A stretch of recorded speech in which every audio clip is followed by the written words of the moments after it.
Hari ini kita akan membahas tentang seorang tokoh agung, yang namanya bersinar terang dalam lembaran sejarah. Seorang sultan yang diberi kekuasaan atas seluruh bumi oleh Allah Ta'ala. Kekuatannya luar biasa, namun tujuannya bukan sekadar kekuasaan, melainkan pencarian keabadian. Ya, itulah air kehidupan, ape hayat, yang jika diminum sekali saja, maka kematian takkan pernah mendekat. Maka marilah kita menyusuri perjalanan misterius itu, perjalanan di mana Dzulkarnain mencari tujuan yang melampaui kematian. Pada suatu hari, sang sultan yang diberi kekuasaan di bumi oleh Allah Ta'ala, Dzulkarnain, memulai perjalanan yang tidak biasa. Bukan untuk menaklukkan negeri, tapi untuk menyebarkan risalah Islam. Jalan yang dilaluinya sepi dan sunyi, namun di dalam hatinya berkobar api semangat menyampaikan tauhid Allah kepada setiap manusia. Ia terus berjalan, meskipun tubuhnya telah letih. Ia singgah di bawah rindangnya sebuah pohon, menatap ke langit dan merenung, mampukah aku menyebarkan cahaya Islam ke setiap sudut dunia ini? Dari timur hingga barat, dari utara sampai selatan, ia ingin hanya nama Allah yang hidup di setiap hati manusia. Di saat itu, turunlah seorang malaikat dari langit. Ia memberi salam dengan penuh hormat, lalu bertanya dengan lembut, "Wahai Raja Dzulkarnain, dalam renungan apakah engkau tenggelam begitu dalam?" Mata sang raja memancarkan semangat yang kuat, lalu ia menjawab, "Aku hanya punya satu harapan, menghabiskan seluruh hidupku dalam ibadah kepada Allah dan menyampaikan risalah Islam sejauh mungkin. Tapi satu pertanyaan selalu mengganggu hatiku, kematian pasti datang suatu hari nanti. Maka bagaimana perjuangan dan risalah ini akan terus hidup setelah aku tiada? Wahai malaikat, bagaimana para malaikat menyembah Allah? Adakah dalam ibadah mereka jalan yang bisa kuteladani?" Malaikat itu menjawab dengan serius, "Para malaikat di langit begitu tenggelam dalam ibadah, hingga mereka tetap dalam keadaan itu sampai hari kiamat. Siapa yang rukuk, dia akan terus rukuk hingga kiamat. Siapa yang sujud, dia tetap dalam sujud sampai akhir zaman. Ibadah mereka tak pernah terputus." Mendengar itu, Dzulkarnain berkata dengan mendalam, "Seandainya Allah Rabbul Alamin memberiku kehidupan sampai hari kiamat, agar aku pun bisa terus beribadah kepadanya tanpa henti. Tapi apakah itu mungkin?" Lalu malaikat menjawab dengan suara penuh rahasia, "Aku pernah mendengar bahwa di sudut paling jauh dari bumi, di dalam kedalaman Gunung Kaf, terdapat sebuah gua gelap. Di dalam gua itu ada sebuah sumur bernama ape hayat, air kehidupan. Siapapun yang meminum air itu, dia tidak akan mati, tapi hidup selamanya." Mendengar ini, Dzulkarnain pun terdiam dalam takjub. Matanya bersinar dengan rasa ingin tahu dan harapan. Kemudian malaikat itu memberi salam dan perlahan meninggalkan tempat itu. Dzulkarnain pun kembali ke istana dengan hati penuh harapan dan pertanyaan. Allah Rabbul Alamin tidak hanya menjadikannya seorang penguasa, tapi juga sultan seluruh penjuru bumi. Dari timur hingga barat, namanya dikenal dan risalahnya sampai. Kini, di hadapannya terbentang sebuah tujuan baru, pencarian keabadian, yang akan membawanya menuju sumur misterius di mana kematian tak berani mendekat. Keesokan harinya, Dzulkarnain mengadakan sebuah pertemuan penting di istana. Hadir bersamanya adalah penasihat utamanya, Khidir, seorang wali Allah yang bijaksana, Luqman Al-Hakim, dan para ulama serta orang-orang saleh yang bijak. Dengan suara serius, sang raja bertanya, "Apakah di antara kalian ada yang mengetahui sesuatu tentang air kehidupan ape hayat? Jika ada, maka katakanlah sekarang." Ruangan menjadi hening. Lalu seorang ulama berdiri dengan penuh hormat dan berkata, "Tuanku, aku pernah membaca dalam nasihat Nabi Adam bahwa Allah Ta'ala telah menurunkan di bumi ini sebuah air suci yang memberikan keabadian, ape hayat. Siapapun yang meminum air ini meskipun sekali, dia akan hidup hingga hari kiamat. Tapi untuk mencapainya tidak mudah. Tempat itu sangat gelap dan dalam, dan untuk menempuh jalan ke sana, orang harus membawa permata dan mutiara yang berharga. Tanpa itu, pasti akan tersesat."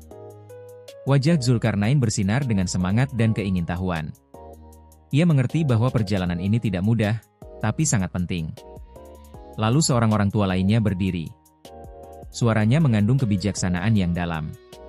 Ia berkata, "Tuanku, aku pun mendengar bahwa air ape hayat lebih putih dari susu dan lebih manis dari madu. Siapa yang mendapatkannya, akan hidup sampai kiamat. Tapi air ini sangat tersembunyi, berada di ujung dunia, di kaki gunung misterius bernama Kaf." Dzulkarnain pun terdiam sejenak. Lalu dengan suara menggema ia berkata, "Aku ingin menghabiskan setiap detik hidupku dalam ibadah kepada Allah. Jika ape hayat memang tertulis dalam takdirku, maka aku akan mencarinya sampai kutemukan. Aku serahkan seluruh urusan kerajaan ini kepada kalian yang kupercaya, dan aku sendiri akan memulai perjalanan suci ini. Kemudian, Zulkarnain menyerahkan kekuasaan pemerintahannya kepada seorang pemimpin yang paling setia, seorang yang akan memerintah dengan kejujuran dan keadilan. Maka dimulailah perjalanan agung sang sultan, dalam pencarian abadi akan air kehidupan, demi ibadah yang tiada akhir kepada Allah Ta'ala. Kemudian, persiapan untuk perjalanan panjang selama 12 tahun pun dimulai. Kepemimpinan kafilah itu diserahkan kepada Nabi Khidir alaihi salam, seorang penuntun yang bukan hanya mengetahui jalan, tetapi juga memahami isyarat dari Allah Subhanahu wa Ta'ala. Dalam kegelapan, cahaya sangat dibutuhkan. Oleh karena itu, Raja Zulkarnain alaihi salam mengeluarkan 2 batu yakut yang sangat berharga dari perbendaharaannya, batu yang bersinar seperti cahaya itu sendiri. 1 batu yakut ini, kata beliau, akan berada di tanganmu, Khidir, dan 1 lagi bersamaku. 2 cahaya ini akan membimbing kita keluar dari kegelapan menuju ke arah mata air kehidupan. Air kehidupan. Setelah itu, Nabi Khidir alaihi salam, bersama para pemuda pilihan dan perbekalan yang diperlukan, berangkat dalam pencarian air misterius yang disebut air kehidupan. Raja Zulkarnain alaihi salam memulai perjalanannya dari arah timur. Ia tahu bahwa jalan yang akan ditempuh tidak akan mudah. Namun tujuan yang hendak dicapai juga bukan sesuatu yang biasa. Selama perjalanan, mereka melewati daerah-daerah yang belum pernah tersentuh oleh cahaya matahari. Mereka melihat makhluk-makhluk yang belum pernah disaksikan oleh mata manusia sebelumnya. Suatu hari, kafilah berhenti di sebuah lembah yang misterius. Di sana tampak sesosok makhluk aneh. Matanya bersinar, tubuhnya separuh manusia dan separuh seolah berasal dari dunia lain. Raja pun berhenti dan bertanya kepada pasukannya. "Apakah kalian tahu makhluk apakah ini?" Pasukan menjawab dengan hormat. "Wahai Paduka, selama hidup kami belum pernah melihat atau mendengar makhluk seperti ini. Ini adalah salah satu tanda kekuasaan dan keajaiban dari Allah Subhanahu wa Ta'ala." Beberapa waktu kemudian, mereka tiba di tepi sebuah sungai misterius. Pemandangan di sana lebih menakjubkan lagi. Di dalam sungai tersebut hidup makhluk-makhluk. Bagian atas tubuh mereka seperti manusia dan bagian bawahnya seperti ikan. Mereka berenang dengan tenang, dan dalam mata mereka terpancar ketenangan dan kebijaksanaan. Pasukan terdiam takjub. Zulkarnain alaihi salam menatap mereka dengan penuh perhatian dan berkata, "Perjalanan ini bukan hanya tentang air kehidupan, tetapi juga tentang mengenal kekuasaan Allah dan memahami keajaiban-keajaibannya. Makhluk-makhluk itu tinggal di dalam air. Mereka tidak pernah berbicara dan tidak berinteraksi dengan manusia." Melihat hal itu, Zulkarnain bertanya kepada pasukannya, "Apakah kalian pernah melihat makhluk seperti ini sebelumnya?" Pasukan menjawab, "Wahai Paduka, bukan hanya melihat, bahkan kami belum pernah mendengar tentang makhluk seperti ini." Zulkarnain berkata, "Pergilah, tangkap 2 di antara mereka." Pasukan pun bertanya, "Wahai Paduka, untuk apa kita menangkap mereka?" Zulkarnain menjawab, "Kita akan menguji, apakah mereka benar-benar manusia atau makhluk lain." Pasukan pun mendekati mereka. Makhluk itu tidak memberikan perlawanan dan hanya duduk diam di tempat mereka. 2 di antaranya ditangkap. Setelah berbagai pengujian, ternyata mereka tidak memiliki ciri khas manusia. Mereka benar-benar dari jenis ikan. Maka, mereka pun dikembalikan ke sungai. Tanpa membuang waktu, Zulkarnain dan pasukannya melanjutkan perjalanan. Setelah berjalan beberapa saat, mereka tiba di sebuah tempat di mana mereka melihat jenis manusia yang aneh. Mereka berjalan dengan 4 kaki seperti binatang dan hidup berkelompok di dalam gua-gua. Hutan. Ketika melihat Zulkarnain dan pasukannya, mereka berlarian ketakutan ke segala arah. Zulkarnain pun bertanya kepada pasukannya, "Apa jenis manusia seperti ini? Apakah kalian tahu nama mereka?" Pasukan menjawab, "Wahai Paduka, kami tidak tahu apa-apa tentang mereka." Zulkarnain bertanya lagi, "Selama kalian menjelajah di hutan, apakah pernah melihat jenis manusia seperti ini?" Pasukan menjawab, "Wahai Paduka, tidak hanya melihat, bahkan mendengar tentang mereka pun belum pernah." Zulkarnain berkata, "Pergilah, tangkap 1 dari mereka." Pasukan menjawab, "Wahai Paduka, mereka ketakutan saat melihat kami, menangkap mereka sangat sulit." Zulkarnain berkata, Kita akan menguji juga apakah mereka termasuk manusia atau bukan. Pasukan berhasil menangkap salah satu dari mereka. Setelah dilakukan pengujian, ditemukan bahwa bentuk tubuh mereka memang mirip manusia, namun mereka tidak memiliki akal. Mereka sangat ketakutan dan segera melarikan diri ke dalam gua jika melihat orang asing. Setelah itu, Zulkarnain memutuskan untuk tidak menghabiskan lebih banyak waktu di sana dan melanjutkan perjalanan. Perjalanan pun membawa mereka ke suatu tempat antara dua gunung. Di sana mereka melihat suatu kaum yang tidak bisa memahami bahasa mereka. Maka, Raja Zulkarnain mencoba untuk berkomunikasi dengan mereka melalui isyarat. Kaum itu berkata, "Wahai Paduka, kehadiran seorang raja yang adil dan benar seperti Anda di tengah kami adalah suatu kehormatan besar." Mereka melanjutkan, "Wahai Zulkarnain, ada satu kaum bernama Yajuj dan Majuj, makhluk berbentuk manusia yang telah menyebabkan kerusakan besar di muka bumi. Ketika mereka keluar, seluruh penduduk lari meninggalkan rumah untuk mencari perlindungan. Mereka menghancurkan segalanya, bahkan makanan dan hewan ternak pun dimusnahkan. Jumlah mereka sangat banyak sehingga kami tidak sanggup melawan mereka. Tolong lindungi kami dari mereka." Kemudian mereka berkata, "Wahai Zulkarnain, bolehkah kami memberikan sebagian harta kami sebagai sedekah, agar Anda membangun tembok besar antara kami dan mereka?" Raja Zulkarnain menjawab, "Allah Ta'ala telah memberikan kepadaku kekayaan dan kekuatan yang cukup. Kalian cukup membantu dengan tenaga kalian, dan aku akan membangun sebuah dinding penghalang antara kalian dan Yajuj Majuj." Setelah itu, Zulkarnain mengumpulkan informasi tentang sifat dan perilaku Yajuj Majuj. Penduduk menjelaskan bahwa sebagian dari mereka memiliki lidah yang sangat panjang. Ada yang tubuhnya seperti manusia, tetapi wajahnya seperti binatang. Sebagian memiliki telinga yang besar, dan ada juga yang memiliki tanduk di kepalanya. Kemudian Zulkarnain berkata, "Bawalah kepadaku lembaran-lembaran besi." Keesokan harinya, pasukan mulai menggali tanah dan mengumpulkan besi dan tembaga.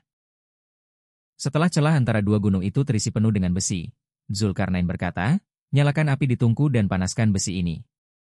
Ketika besi sudah mencair, campurkan dengan tembaga cair." Dengan cara itu, mereka membangun sebuah dinding besar dan kuat. Setelahnya, Yajuj Majuj tidak pernah berhasil menembus dinding tersebut. Setelah menyelesaikan tugas besar itu, Zulkarnain berkata, "Ini adalah rahmat dari Allahku." Melihat kekuatan dan keadilan Raja Zulkarnain, penduduk wilayah tersebut pun menerima agama Islam. Dalam hadits disebutkan bahwa hingga hari kiamat nanti, mereka akan tetap aman dari kerusakan yang ditimbulkan oleh Yajuj dan Majuj. Diriwayatkan dari Ali bin Abi Thalib bahwa Yajuj dan Majuj setiap hari menjilat dinding itu dengan lidah mereka untuk mencoba melemahkannya. Ketika hari mulai malam, mereka berkata, "Besok kita akan menyelesaikannya."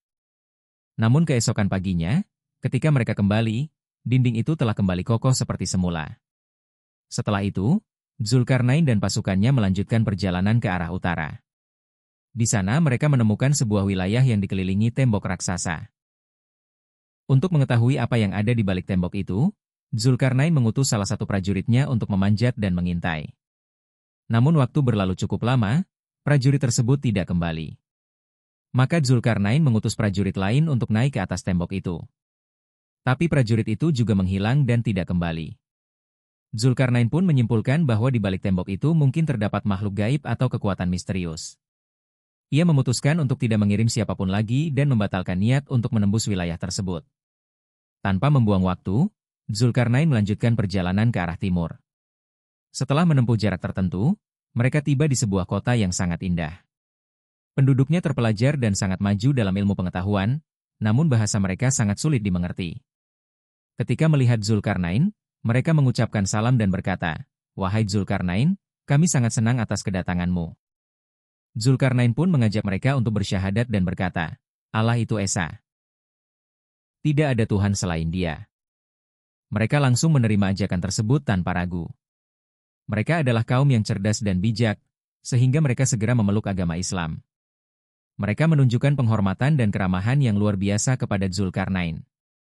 Zulkarnain pun tinggal cukup lama di sana dan bahkan mempelajari bahasa mereka. Tidak ada satupun dari penduduk kota itu yang menolak dakwah beliau. Zulkarnain mengakui bahwa belum pernah ia menyampaikan ajakan Islam semudah itu kepada suatu kaum. Setelah seluruh penduduk kota itu beriman, Zulkarnain kembali melanjutkan perjalanannya ke arah timur. Setelah beberapa waktu, mereka sampai di tepi lautan. Di kejauhan, terlihat sebuah kota yang indah di seberang laut. Para prajurit berkata, "Wahai Paduka, di seberang laut itu terlihat sebuah kota yang menakjubkan." Zulkarnain menyatakan keinginannya untuk menyeberang ke kota tersebut, tetapi para prajurit mengatakan, "Wahai Paduka, untuk ke sana kita harus menyeberangi lautan. Namun di sini tidak ada kapal atau sarana untuk menyeberang." Zulkarnain menyadari bahwa penduduk di seberang tampak menyembunyikan segala sesuatu karena ketakutan. Maka beliau berkata kepada pasukannya, "Pergilah ke hutan dan tebanglah pohon-pohon. Gunakan kayu itu untuk membuat rakit, dengan itu kita akan menyeberangi lautan." Pasukan pun pergi ke hutan dan menemukan pohon yang kayunya tidak tenggelam di air. Mereka segera membuat beberapa rakit dan menyeberangi lautan satu persatu. Ketika mereka tiba di kota itu, mereka melihat bahwa penduduknya kurus dan berkulit gelap. Zulkarnain bertanya, "Mengapa kalian begitu lemah?" Mereka menjawab, "Kami memiliki kekayaan yang cukup, namun kami sangat kekurangan makanan. Kami hanya mendapatkan makanan melalui sistem distribusi yang terbatas." Penduduk kota itu menghormati Zulkarnain dan mendengarkan kata-katanya dengan penuh perhatian. Sebagian dari mereka menghadiahkan batu-batu mulia, berlian, dan mutiara kepada beliau. Melihat kesederhanaan dan kerendahan hati mereka, Zulkarnain sangat senang dan mengajak mereka masuk Islam. Secara bertahap, seluruh kota itu menerima Islam. Zulkarnain terus melanjutkan perjalanannya, hingga akhirnya tiba di ujung paling timur dunia. Saat mereka mencapai wilayah pegunungan Kaukasus, pasukannya kehilangan arah. Mereka tercerai-berai dan saling terpisah selama 1 tahun, meskipun sesekali mereka bertemu kembali, lalu terpisah lagi. Dalam waktu yang sama, Nabi Hidrir alaihissalam melihat sebuah tempat yang sangat gelap dan mulai mendekatinya perlahan. Semakin jauh beliau melangkah, semakin pekat kegelapan yang menyelimuti. Beliau mengeluarkan batu permata bercahaya dari sakunya dan berjalan dengan cahaya itu. Beliau sampai di sebuah tempat yang sangat menakjubkan, di mana terdapat sebuah sumur. Ketika beliau mendekat dan melihat warna airnya, beliau menyangka itu adalah air kehidupan, air yang disebut sebagai air keabadian. Beliau menadahkan kedua tangan, mengambil air itu, dan meminumnya. Air itu rasanya lebih manis dari madu, lebih putih dari susu, dan lebih harum dari kasturi. Nabi Khidir meminum air itu sampai puas dan mengucapkan syukur kepada Allah. Rasa lapar dan haus beliau pun hilang, tubuhnya mendapat kekuatan baru, dan wajahnya menjadi bersinar. Kemudian beliau berpikir untuk memberikan air itu juga kepada Zulkarnain. Setelah itu, beliau mulai kembali. Tempat yang sebelumnya memerlukan waktu perjalanan berhari-hari untuk dijangkau, kini bisa beliau tinggalkan hanya dalam waktu yang sangat singkat. Dalam waktu yang jauh lebih singkat, beliau keluar dari kegelapan dan mulai mencari Zulkarnain. Setelah pencarian yang panjang, beliau bertemu dengan beberapa tentara. Para tentara itu tidak mengenali Nabi Khidir. Mereka bertanya, "Siapa engkau, dan apa yang engkau lakukan di tempat yang gelap ini?" Nabi Khidir diam sejenak, lalu berkata, "Aku adalah Khidir." Para tentara berkata, "Kami tidak bisa mengenalimu. Kenapa wajahmu sangat berubah?" Kemudian Nabi Khidir menjelaskan, "Aku telah meminum air kehidupan, Aap-e Hayat." Setelah meminum air tersebut, wajah Nabi Khidir menjadi sangat bercahaya hingga tak seorang pun mengenali wajah lamanya, sehingga beliau harus memberitahukan jati dirinya. Beliau pun bertanya kepada para tentara, "Di mana Zulkarnain?" Mereka menjawab, "Beliau telah berpisah dari kami 1 tahun yang lalu, dan kami tidak tahu kemana beliau pergi." Sementara itu, Zulkarnain sendiri telah tersesat selama berhari-hari dan akhirnya memasuki sebuah gua yang sangat gelap. Di dalam gua, setelah menempuh jarak yang jauh, beliau melihat sebuah istana besar. Ketika beliau mendekat ke arah istana itu, beliau melihat seekor ayam jantan besar berdiri di depan pintu. Ayam jantan itu bisa berbicara seperti manusia. Ketika melihat Zulkarnain, ia berkata, "Wahai Raja Bumi, Zulkarnain, untuk apa engkau datang ke sini?" Zulkarnain menjawab, "Aku datang untuk mencari Aap-e Hayat, air kehidupan. Jika aku bisa meminum air itu, aku bisa hidup sampai hari kiamat." Mendengar itu, ayam jantan tertawa dan berkata, "Apakah kerajaan besar dan nikmat luar biasa yang telah Allah berikan kepadamu belum cukup? Sekarang engkau ingin hidup sampai hari kiamat? Ketamakan seperti itu tidak baik. Waktu dunia ini hampir berakhir. Kesenangan musik dan nyanyian semakin merajalela. Laki-laki akan menyerupai perempuan dan perempuan menyerupai laki-laki. Manusia akan membangun gedung-gedung yang tinggi dan larut dalam kesenangan dunia. Zikir kepada Allah akan hilang dari hati manusia. Hari demi hari manusia akan menuju kehancuran. Dalam keadaan seperti ini, untuk apa hidup sampai hari kiamat? Setelah berkata demikian, ayam jantan mengepakkan sayapnya, dan istana itu pun dipenuhi dengan mutiara, permata, dan batu-batu berharga lainnya. Kemudian ayam jantan bertanya, "Apakah engkau ingin mengambil semua ini?" Zulkarnain menjawab, "Tidak, aku tidak menginginkan semua itu."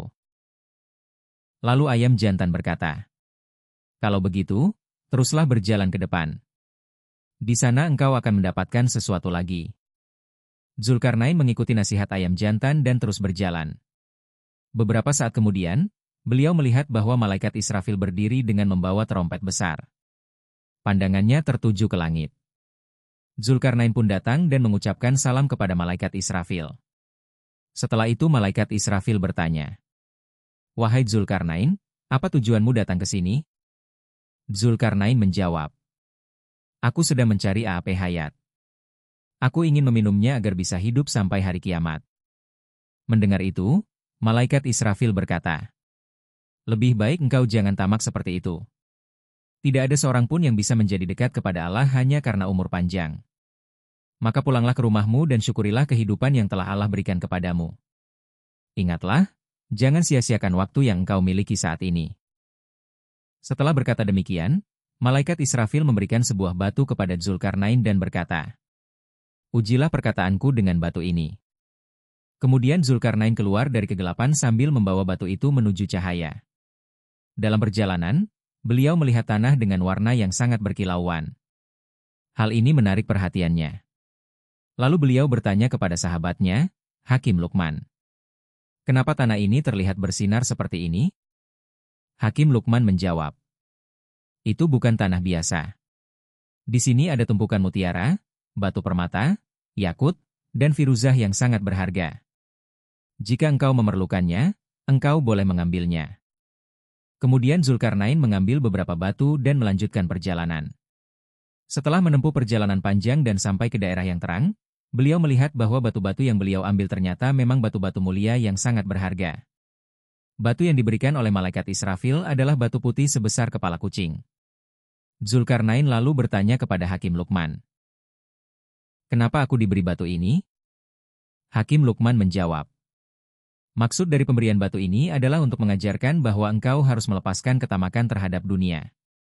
Jika engkau menaruh batu ini di atas timbangan, maka tak satu pun benda duniawi yang akan seimbang dengannya.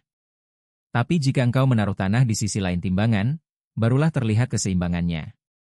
Ini berarti bahwa semua benda dunia tidak ada artinya, hanya tanah yang benar-benar nyata. Tubuh manusia terbuat dari tanah, dan suatu hari akan kembali menjadi tanah. Istana, jabatan, kekayaan, semua itu tidak akan abadi. Maka kita harus bersiap untuk kembali kepada tanah." Mendengar hal ini, Zulkarnain membagikan seluruh hartanya, emas, perak, permata, mutiara, dan uang, kepada orang-orang yang hadir, lalu berkata, "Kalian semua kembalilah ke rumah kalian. Aku akan menghabiskan sisa hidupku di bawah gunung ini." Kemudian beliau berpamitan kepada semua orang dan menulis surat kepada ibunya, menyampaikan bahwa beliau selalu mendoakannya dan bahwa beliau akan menemuinya pada hari kiamat. Ibunya menerima surat itu sambil menangis dan selama hidupnya terus berdoa untuk putranya. Zulkarnain pun tinggal di kaki gunung itu, mengisi hari-harinya dengan ibadah kepada Allah. Tahun demi tahun berlalu, hingga akhirnya beliau wafat di tempat itu. Maka, saudara-saudaraku yang terhormat, setiap dari kita pasti akan merasakan kematian suatu hari nanti. Semua kesenangan dunia ini tidak ada artinya. Kita harus meninggalkan perbuatan buruk dan berjalan di jalan yang lurus dan benar. Ketika saat kematian datang, semoga kita semua wafat dalam keadaan mengucapkan kalimat tauhid. Semoga Allah yang Maha Mulia memberikan taufik kepada kita semua. Amin.